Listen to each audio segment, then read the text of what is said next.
أعوذ بالله من الشيطان الرجيم. بسم الله الرحمن الرحيم. ليس عليك هداهم ولكن الله يهدي من يشاء وما تنفقوا من خير فلأنفسكم. مخکی آیتونو مبارکو کې د مشرکینو او د منافقینو د صدقې مثالونه بیان شول چې دوی یا د زبادنې د پاره صدقه کوي یا د دوی د صدقې مقصد خپل روب جمع وهل او ایزا ورکول یا ریاکاری کول، دا مختلف مقاصد وي. یا دوی په غلطه طریقې سره نظر او منښته کوي،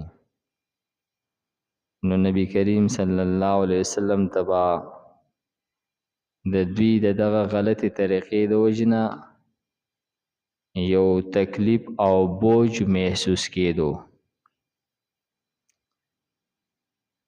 نو دې آیت مبارکه کې د دې تسلی ورکول کېږي مؤمنانو ته.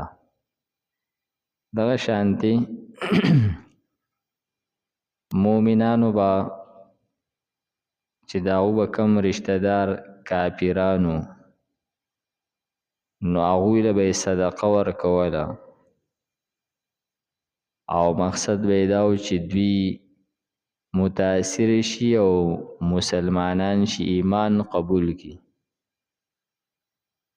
نو دوی به صدقې کافرانو له ورکولې رشتہ دارانو له چیرې دوی متاثر شي او ایمان قبول کی، نو بعضې وخت کې به ځینې خلکو هغه څه اثر نه اخیستو.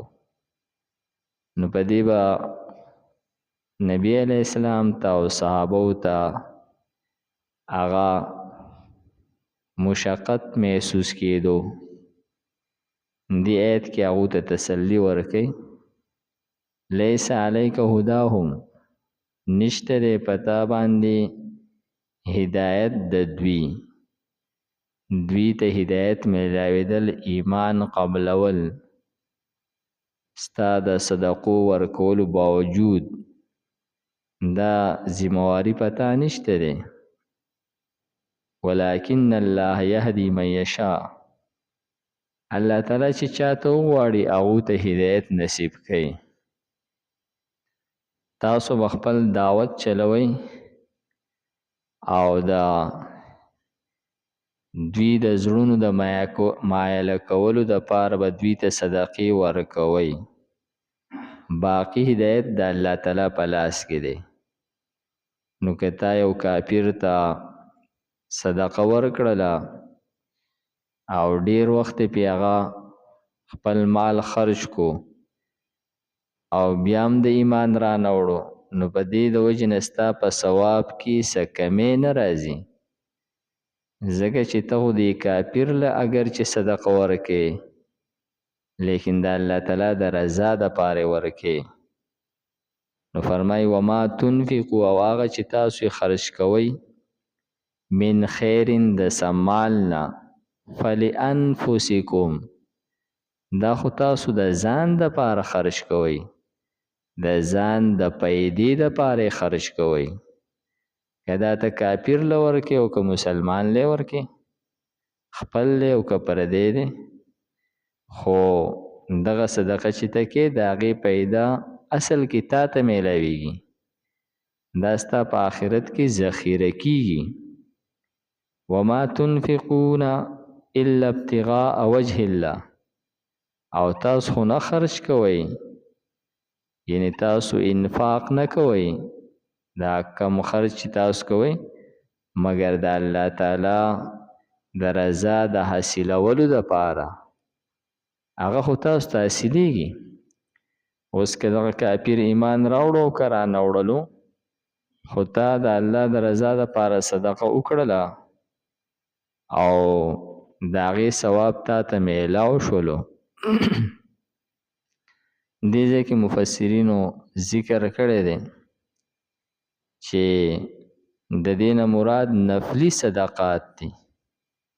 نفلي صدقات دا کافر ته ورکولی شي. کافر هم بیا په دوه قسمه دی. یو هغه کافر دی چې د مسلمانانو په ملک کې پاتې کیږي، هغې ته ذمي وایي. بل هغه کافر دی چې هغه په دارالحرب کې د کافرانو په ملک کې پاتې کیږي، نو هغې ته حربي کافر وایي. نو مراد دا دی چې زکات او عشر دا به صرف مومن له ورکولی کیږي، او نفلی صدقات چې دي دا ذمي کافر له ورکول درست او جایز دي.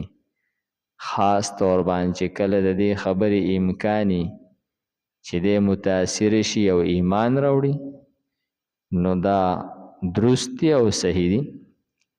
نو فرمایي چې وما تنفقون من خیر، او هغه چې تاسو یې خرج کوئ صدا مال نه، یوفى الیکم پورا پورا بدله به درکړلی شي تاسو ته.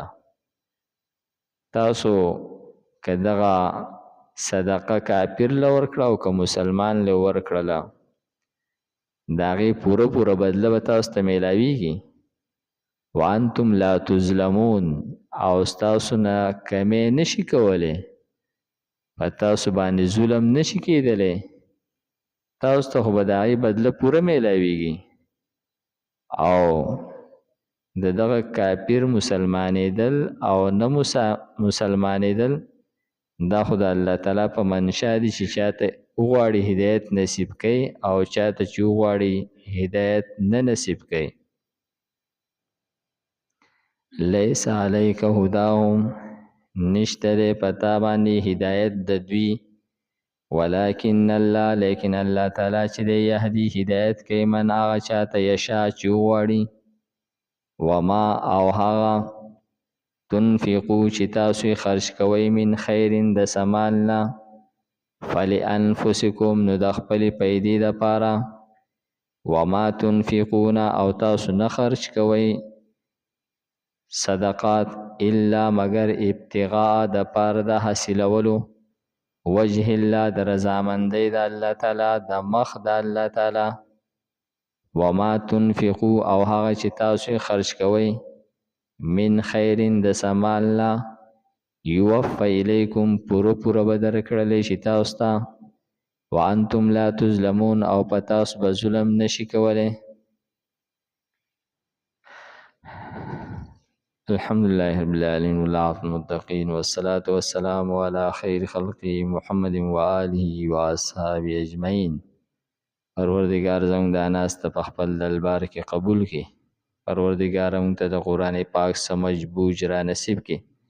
د مرګ نه مخکې موږ ته په دې باندې کامل عمل کولو توفیق راکړي.